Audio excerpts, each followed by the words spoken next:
최고위원도 친윤 일색이다. 천하용인. 네. 이준석 전 대표를 지금 필두로 한 뭐 천하라, 뭐 허은하 등등을 한 이 김용태 의원, 뭐 이기는 뭐 다 힘을 못 썼다.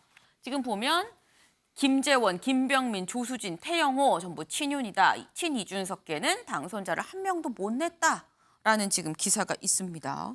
네, 저희가 최고위원 이 후보들 득표한 순서를 좀 나타낸 그래프를 좀 준비를 했는데요. 네, 여기 보니까 지금 득표 순입니다. 김재원, 김병민, 조수진, 태영호 순입니다. 지금 뭐 장해찬 후보는 청년 최고위원이기 때문에 좀 약간 별건이고 지금 최고위원은 누가 1등을 했냐, 2등을 했냐에 따라서도 굉장히 좀 파워가 달라지죠. 1등이 김재원입니다. 2등이 김병민. 그런데 참 이것도 참 좀 의외긴 합니다. 최진영 변호사님. 조수진, 태영호 의원인데 원내거든요. 원외가 1, 2등을 했습니다. 이것도 좀 이례적이에요. 어떻게 보셨어요? 제가 어제 그 조수진 의원하고 이렇게 악수를 하면서 네. 마치 본인이 있었던 방송국의 어떤 그런 출연진을 보는 것 같다. 그런 말씀을 제가 했었는데요. 실제로 최근에 있어가지고는 네. 특히 이번 선거는 전국적 선거 아니겠습니까? 전국적 선거에서는 네. 개인의 어떤 그 인지도 또 평판 이런 것이 굉장히 중요합니다. 결국 지금 그 당선되신 분들 같은 경우에 네. 뭐 김재원 의원이나 김병민 의원 또 현역 배치인 조수진 의원이나 태영호 의원 모두 다 네. 방송이나 언론 활동을 통해서 국민들에게 굉장히 친숙한 분들입니다. 물론 특히 이제 뭐 조수진 의원이나 김병민 의원 같은 경우에는 거의 뭐 같이 방송에서 한참 활동을 했을 정도로 국민들이 네. 누구나 이름을 알 수 있을 정도의 인지도를 갖췄고 태영호 의원 같은 경우에는 최근에 그 남북 관계에 있어서 어떤 그런 그 국제적인 관계에 있어서 이 윤석열 대통령이 국제 정세에 따라서 뭔가를 바꾸려고 하지 않습니까? 네. 그 속에서 태영호 의원의 어떤 역할에 할 자리가 상당히 높아진 것 같습니다.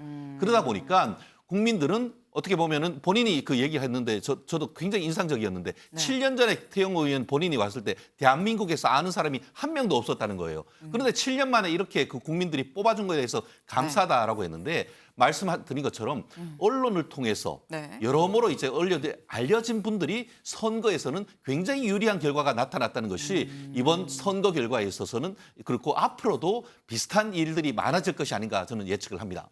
지금 전국 선거다 보니까 결국 인지도가 굉장히 좀 주요했다라는 말씀을 주셨는데 또 인지도 하면 이준석 전 대표가 또 굉장히 인지도가 높죠. 이준석 전 대표가 전면에 나서서 뛰었습니다만 천하용인 4명은 다 지금 들어가지를 못했습니다. 어제 이준석 대표가 SNS 글에 이런 글을 올렸습니다. 한 달 동안 이 4명의 후보를 지원할 수 있어서 정말 행복했다라는 이런 또 글을 올리기도 했는데 박성중 의원님. 네네. 이준석 전 대표는 앞으로 향후 행보 저희가 어떻게 좀 전망을 할 수 있을까요? 이번에 대통령 대리값도 세우면서 본인의 어떤 정치적 위상을 상당히 세우려고 노력을 했는데 네. 결국 이런 어떤 결과표를 받고 굉장히 타격을 받은 것 아닌가 생각을 하고 있고요. 또 이런 그 최고위원 관련해서 이야기를 한다면은 전체적인 대표 관련해서 보면은 천하람 후보가 14.98, 15% 정도 받았거든요. 네. 이번에 1인 2표입니다. 만약 최고위원도 15%를 받았으면 2명 다 당선될 수 있었는데 네. 그 이준석계 두 분은 10%, 11% 받았거든요. 그래서 둘 다 낙선이 됐는데 네. 그런 관점에서 보면 자기들의 어떤 그런 것도 충분히 단도리를 하지 못했다. 자기 표도 충분히 확보를 하지 못했다. 또 자기 표도 분열이 됐다. 이런 차원에서 앞으로의 위상은 상당히 문제가 있다. 이런 생각을 가지고 상당히 위기다는 생각이 듭니다만은 또 이준석 어떤 전 대표의 어떤 네. 캐릭터 이런 걸 네. 본다면 뭐 여러 가지 어떤 출판 기념회를 통해서 전국을 돌고 또 새로운 어떤 비판 세력으로서 자기 위상을 키워서 결국 내년 총선에는 계속 도전하지 않겠나 저는 생각을 합니다. 총선에 도전을 하겠다. 조현삼 변호사님. 이준석 전 대표 내년 총선에 나올 거라고 보세요? 네, 저는 일단 뭐 총선 출마는 당연하다고 당연하다. 생각을 하고요.